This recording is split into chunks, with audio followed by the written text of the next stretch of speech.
Hello my dear students, today we learn about general characters of kingdom Protista। आज हम लोग जगत protista के जंतुओं के सामान्य लक्षणों के संबंध में अध्ययन करेंगे।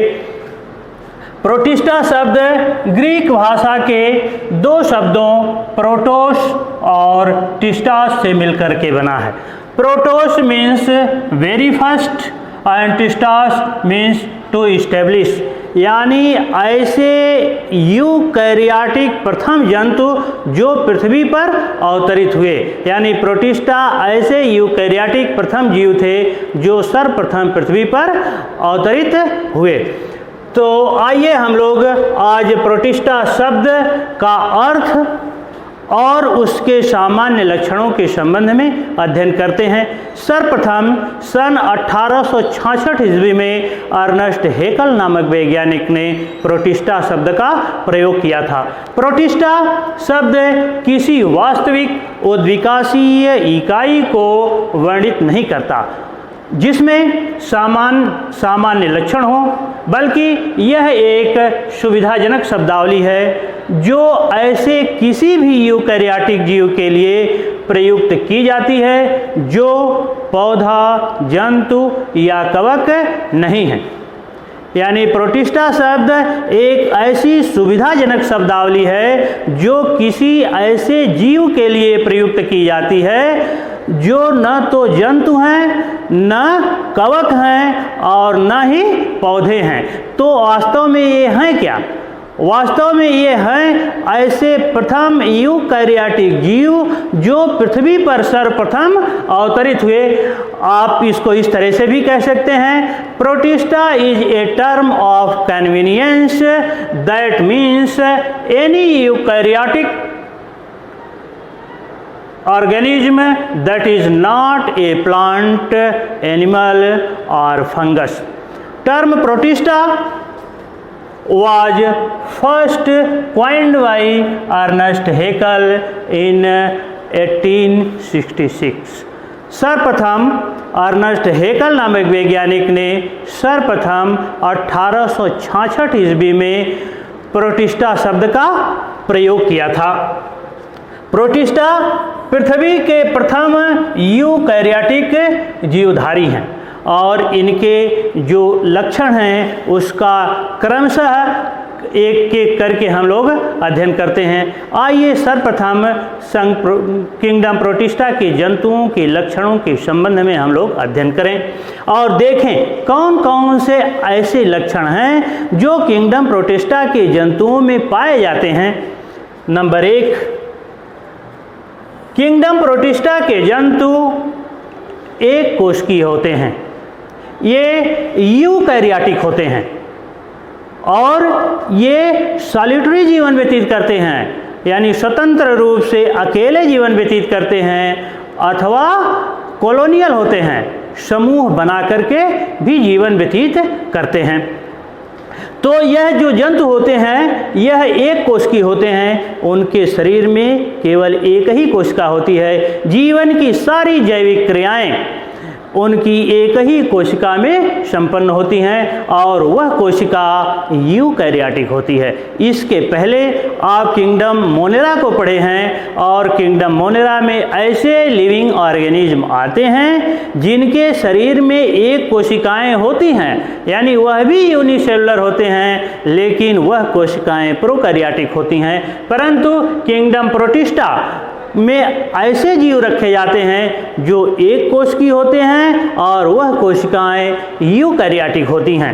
ये जीव यानी किंगडम प्रोटिस्टा के जीव जल, स्थल में जीवन व्यतीत करते हैं अथवा यह पौधों एवं जंतुओं के शरीर पर परजीवी के रूप में भी पाए जाते हैं। यानी किंगडम प्रोटिस्टा के जंतु जलीय भी होते हैं अथवा यह स्थलीय भी होते हैं। यही तक नहीं, यह जंतुओं और पौधों के शरीर में पैरासाइट के रूप में भी पाए जाते हैं, परजीवी के रूप में भी पाए जाते हैं। Number 3, eukaryotic cells are monokaryotic but some are dikaryotic. इनमें जो यूकैरियोटिक सेल होती है वह सेल प्रायः एक कोश की होती है, और जिस किसी भी यूकैरियोटिक सेल में एक केंद्रक होता है उस सेल को मोनोकैरियोटिक सेल कहा जाता है। तो इसमें यूकैरियोटिक सेल पाई जाती है, परंतु कुछ ऐसे भी जीव होते हैं जैसे पैरामीशियम, तो इसके यूकैरियोटिक सेल में 2 केंद्रक पाए जाते हैं, अर्थात यह डाइकैरियोटिक होती है। तो किंगडम प्रोटिस्टा में पाया जाने वाला जंतु पैरामीशियम ऐसा जीव है जिसके एक कोशिका में 2 केंद्रक पाए जाते हैं। एक केंद्रक थोड़ा छोटा होता है जिसको माइक्रोन्यूक्लियस कहा जाता है, और एक केंद्रक बड़ा होता है जिसको मैक्रोन्यूक्लियस अथवा गुरु केंद्रक कहा जाता है, और गुरु केंद्रक ही शरीर की समस्त जैविक क्रियाओं को चलाता है, जबकि जो माइक्रोन्यूक्लियस यानी लघु केंद्रक होता है यह रिप्रोडक्टिव फंक्शन में भाग लेता है। इसके अलावा और भी इसके लक्षण हैं। जो इसकी सेल होती है, यानी जो इसके शरीर में पाई जाने वाली यूकैरियोटिक सेल होती है, यह पूर्ण रूप से विकसित होती है, और इसमें जो केंद्रक होता है केंद्रक के चारों तरफ केंद्रक कला पाई जाती है, और यह केंद्रक कला लाइपोप्रोटीन की बनी होती है, और यह लाइपोप्रोटीन यूनिट मेम्ब्रेन होती है, और प्रत्येक यूनिट मेम्ब्रेन लाइपोप्रोटीन की बनी हुई लगभग 75 एंगस्ट्राम मोटी अर्धपारगम्य कला होती है। इसके अलावा हम लोग यह जानें कि जो किंगडम प्रोटिस्टा के जंतु होते हैं उनमें सेल वॉल पाई जाती है अथवा नहीं पाई जाती है। तो किंगडम प्रोटिस्टा के बहुत से ऐसे जंतु हैं जिनमें सेल वॉल पाई जाती है, परंतु बहुत से ऐसे जीव हैं किंगडम प्रोटिस्टा में जिसमें सेल वॉल नहीं पाई जाती है, जैसे यूग्लिना, अमीबा, इसमें सेल वॉल नहीं पाई जाती है। और यह सेल वॉल यदि पाई जाती है तो यानी किंगडम प्रोटिस्टा के ऐसे जीव जिसमें सेल वॉल अर्थात कोशिका भित्ति पाई जाती है, तो यह सेल वॉल सेलुलोज की बनी होती है, जैसे कि पौधों में सेलुलोज की बनी हुई दृढ़ और निर्जीव कोशिका भित्ति पाई जाती है। ठीक उसी प्रकार से ऐसे प्रोटिस्टा जिनके शरीर के जिनकी कोशिका के चारों तरफ सेल वॉल पाई जाती है, अगर यह सेल वॉल पाई जाती है तो वह सेल वॉल पौधों की भांति सेलुलोज की बनी होती है, और इसमें यानी किंगडम प्रोटिस्टा के जंतुओं में लोकोमोशन होता है अथवा नहीं होता है। अगर उनमें लोकोमोटरी ऑर्गन पाए जा रहे हैं, यानी ऐसे अंग जिनके द्वारा गमन की क्रिया होती है उनको लोकोमोटरी ऑर्गन अथवा गमनांग कहा जाता है। इन्हीं अंगों द्वारा इनमें स्थान परिवर्तन की क्रिया होती है। बहुत से ऐसे किंगडम प्रोटिस्टा के जीव होते हैं जिसमें गमनांग पाए जाते हैं, परंतु बहुत से ऐसे भी प्रोटिस्ट होते हैं जिसमें यह गमन अंग अनुपस्थित होते हैं, और गमन अंग की अनुपस्थिति में उन प्रोटिस्ट में स्थान परिवर्तन नहीं होता है। अब आइए हम लोग यह जानें कि जो इनमें किंगडम प्रोटिस्टा के जंतुओं में जो लोकोमोटरी ऑर्गन हैं वह कौन कौन से लोकोमोटरी ऑर्गन है। तो किंगडम प्रोटिस्टा के जंतुओं में जो लोकोमोटरी ऑर्गन होते हैं वह या तो उसमें सीडोपोडिया होते हैं, जैसे कि अमीबा में, यानी जो इसमें गमन अंग या कूटपाद होते हैं जिसको सीडोपोडिया कहा जाता है, सीडोपोडिया कहा जाता है, अथवा यह कशाभिकाएं होती हैं, जैसे कि यूग्लिना के जंतुओं में ये फ्लैजेलम होते हैं। परंतु कुछ ऐसे भी जीव होते हैं जिनके शरीर में गमन अंग सीलिया पाए जाते हैं, जैसे कि पैरामीशियम जंतु में। तो किंगडम प्रोटिस्टा के बहुत से ऐसे जंतु होते हैं जिनके में गमनांग अनुपस्थित होते हैं, परंतु बहुत से ऐसे जंतु होते हैं जिसमें लोकोमोटरी ऑर्गन पाए जाते हैं, और यह लोकोमोटरी ऑर्गन या तो कूटपाद यानी सीडोपोडिया हो सकते हैं जैसे कि अमीबा में, अथवा यह लोकोमोटरी ऑर्गन फ्लैजलम हो सकते हैं। बाल जैसी संरचनाएं पाई जाती हैं जिसको फ्लैजलम अथवा कशाभिका कहा जाता है जैसे कि यूग्लिना में, अथवा यह सूक्ष्म बालों जैसी छोटी छोटी बहुत सारी संरचनाएं पाई जाती हैं जिनको रोमाभिका अथवा सीलिया कहा जाता है जैसे कि पैरामीशियम जंतुओं में। तो अमीबा में सीडोपोडिया द्वारा गमन होता है, यूग्लिना में फ्लैजलम द्वारा गमन होता है, और पैरामीशियम में सीलिया द्वारा गमन होता है। यह इन जंतुओं के लोकोमोटरी ऑर्गन हैं जिसकी सहायता से उनमें स्थान परिवर्तन होता है अर्थात गमन होता है। इसके अलावा यदि यह लोकोमोटरी ऑर्गन फ्लैजलम अथवा सीलियम हैं तो उसमें जो माइक्रोट्यूब्यूल्स होती हैं उसमें सूक्ष्म छोटी छोटी नलिकाएं पाई जाती हैं, जैसी संरचनाएं पाई जाती हैं उस फ्लैजलम अथवा सीलिया में, जिसको माइक्रोट्यूब्यूल्स कहा जाता है। माइक्रोट्यूब्यूल्स सूक्ष्म नलिकाएं, और यह सूक्ष्म नलिकाएं जो इसमें पाई जाती हैं यह 9+2 की अरेंजमेंट में पाई जाती है। 9 बाहर की तरफ और 2 भीतर की तरफ। यह इसमें जो माइक्रोट्यूब्यूल्स होती हैं फ्लैजलम अथवा सीलिया में वह 9+2 के रूप में विन्यासित होती हैं।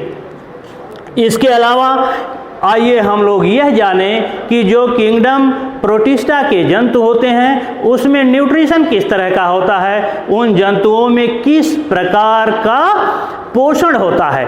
तो किंगडम प्रोटिस्टा के जंतुओं में दोनों तरह का पोषण होता है, जैसे कि पौधों में होलोफाइटिक अथवा जैसे कि जंतुओं में जिसको होलोजोइक कहा जाता है। यानी किंगडम प्रोटिस्टा के जंतुओं में दोनों ही प्रकार का पोषण पाया जाता है, पादप संपोषण जिसको होलोफाइटिक न्यूट्रिशन कहा जाता है अथवा जंतु संपोषण जिसको होलोजोइक न्यूट्रिशन कहा जाता है। तो किंगडम प्रोटिस्टा के जंतुओं में दोनों ही प्रकार के पोषण पाए जाते हैं जिससे उनके शरीर का वृद्धि और विकास होता है, टूटे फूटे अंगों की मरम्मत होती है, और सेल चूँकि यह यूनिसेलुलर होते हैं इसलिए इनकी कोशिकाओं में डिफरेंशिएशन का कोई सवाल ही नहीं पैदा होता।